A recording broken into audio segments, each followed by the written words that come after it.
नमस्कार, आप देख रहे हैं बिग स्टोरी। तो चलिए बिना देरी के नजर डालते हैं देश भर की तमाम मुख्य सुर्खियों पर। चीन ने आखिरी भारतीय पत्रकार को भी देश छोड़ने को कहा। जून खत्म होने से पहले छोड़ना होगा चीन में मौजूद अंतिम भारतीय पत्रकार को भी लौट जाने के लिए कह दिया गया है, क्योंकि चीन और भारत जैसे को तैसा की प्रक्रिया अपनाते हुए एक दूसरे के पत्रकारों को अपने अपने मुल्क से बाहर निकाल रहे हैं, जिससे दोनों एशियाई आर्थिक महाशक्तियों के बीच दरार गहरा गई है।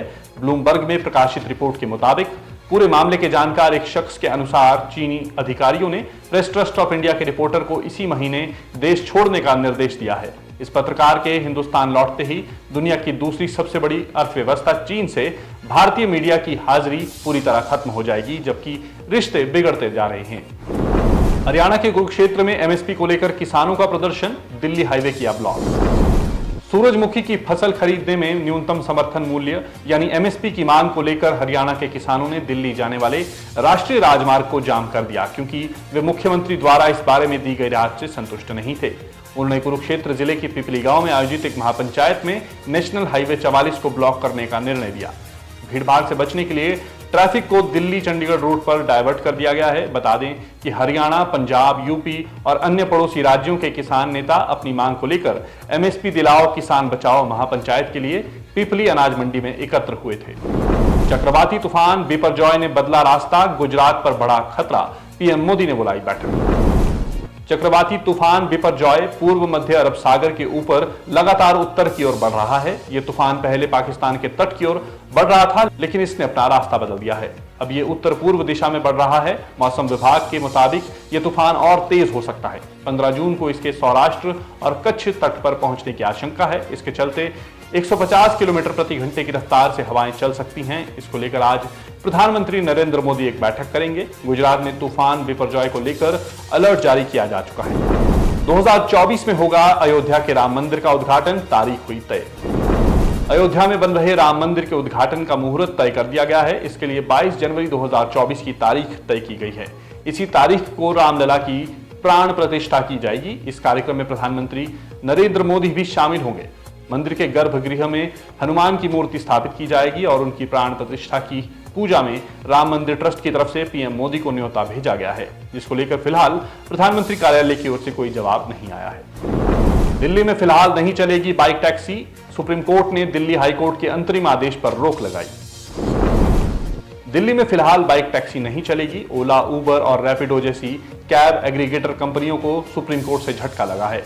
सुप्रीम कोर्ट ने दिल्ली हाईकोर्ट के अंतरिम आदेश पर रोक लगा दी है। इससे पहले दिल्ली हाईकोर्ट ने दिल्ली सरकार के फैसले पर रोक लगाते हुए पॉलिसी आने तक कैब एग्रीगेटर कंपनियों को बाइक सर्विस जारी रखने की इजाजत दी थी। बता दें कि उच्च न्यायालय ने दोपहिया वाहनों को परिवहन वाहनों के रूप में इस्तेमाल करने पर रोक लगाई थी। इस संबंध में कानून को चुनौती देने वाली रैपिडो की याचिका पर 26 मई को दिल्ली सरकार को नोटिस जारी किया गया था। औरंगजेब की फोटो को बनाया था WhatsApp profile picture, Navi Mumbai का शख्स गिरफ्तार। नवी मुंबई पुलिस ने मुगल बादशाह औरंगजेब की तस्वीर को कथित रूप से व्हाट्सएप प्रोफाइल पिक्चर के रूप में इस्तेमाल करने को लेकर एक शख्स के खिलाफ एफआईआर दर्ज की है। एक अधिकारी ने रविवार को बताया कि एक हिंदू संगठन ने इस मुद्दे को उठाया था। एक मोबाइल सर्विस प्रोवाइडर के आउटलेट पर नौकरी करने वाले शख्स को पुलिस ने वाशी में गिरफ्तार किया। शख्स को बाद में घर लौट जाने दिया गया है और उसके खिलाफ नोटिस जारी किया गया है। पुलिस अधिकारी के अनुसार औरंगजेब की तस्वीर को व्हाट्सएप प्रोफाइल पिक्चर बनाने का स्क्रीनशॉट एक हिंदू संगठन ने पुलिस को दिया था, जिसके बाद भारतीय दंड संहिता आईपीसी की धारा 298 और 153A के तहत मामला दर्ज किया गया है। हिमाचल में स्कूल के प्रधानाचार्य ने अपनी ही भाभी पर किया दरार से हमला, मौके पर हुई मौत। हिमाचल के बिलासपुर जिले के भराड़ी थाना के तहत सौंग गांव में पेशे से सरकारी स्कूल के प्रधानाचार्य ने अपनी भाभी पर दरार से हमला कर मौत के घाट उतार दिया। आरोपी सीनियर सेकेंडरी स्कूल तरवाड़ में प्रधानाचार्य के पद पर तैनात है। 10 दिन पहले ही आरोपी को प्रधानाचार्य पद पर प्रमोशन मिली थी। घटना सोमवार सुबह करीब 6 बजे की है। 55 वर्षीय रोशनी देवी पशुशाला में भैंस से दूध निकाल रही थी। इसी दौरान महिला के देवर ने पीछे से दरार से हमला कर दिया। महिला की गर्दन पर गहरा घाव होने के चलते मौके पर ही मौत हो गई। आरोपी को पुलिस ने हिरासत में ले लिया है। हिमाचल विधानसभा के बाल सत्र में बाल विधायकों ने उठाए प्रदेश के विभिन्न मुद्दे, हुई तीखी बहस। हिमाचल प्रदेश विधानसभा में सोमवार को बाल सत्र आयोजित किया गया। इस सत्र में सरकार यानी सत्ता पक्ष और विपक्षी भूमिका संभाले नन्हे बच्चों में तीखी बहस हुई। बच्चों ने हिमाचल विधानसभा में प्रदेश के विभिन्न विषयों पर मुद्दे उठाए। 68 बच्चों ने हिमाचल के 68 विधायकों की तरह काम किया। डिजिटल बाल मेले में 25,000 लोगों ने सहभागिता दर्ज की। डिजिटल बाल मेला की ओर से हिमाचल प्रदेश विधानसभा के तत्वाधान में इस बाल सत्र का आयोजन किया गया था। हिमाचल प्रदेश में सेब सीजन शुरू, 45 रुपए प्रति किलो बिका रेड जून सेब। हिमाचल प्रदेश में सेब सीजन की शुरुआत हो गई है। रविवार को राजधानी शिमला की भट्टाकुफर फल मंडी में पहली बार रेड जून किस्म का सेब पहुंचा। सरकार के निर्देशों पर मंडी में इस बार किलो के हिसाब से सेब की बोली लगी।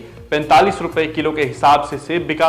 नीलामी स्थल पर सभी पेटियों का वजन भी किया गया। पेटियों का वजन 18 से 21 किलो के बीच निकला। मंडी में पहली बार किलो के हिसाब से सेब की बोली लगने पर आढ़ती, पल्लेदार और खरीदार खासे खुश नजर आए। हिमाचल प्रदेश में सुक्खू सरकार ने पूरे किए 6 महीने, ओपीएस समेत 6 बड़े फैसले लिए, लेकिन पहली कैबिनेट मीटिंग में 1 लाख नौकरी का वादा अभी भी अधूरा।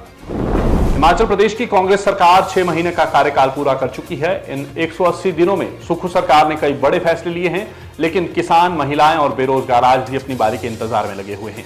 ज्ञात हो कि कांग्रेस ने सरकार बनते ही महिलाओं को 1500 रुपए देने, बेरोजगारों को 1 लाख नौकरियां समेत कई वादे किए थे, लेकिन इन्हें अब तक जमीनी स्तर पर ना उतार पाने के कारण सरकार सवालों के घेरे में है।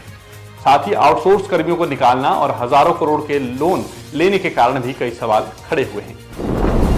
इसी तरह की तमाम जानकारियों के लिए जुड़े रहें बिग स्टोरी के साथ। नमस्कार।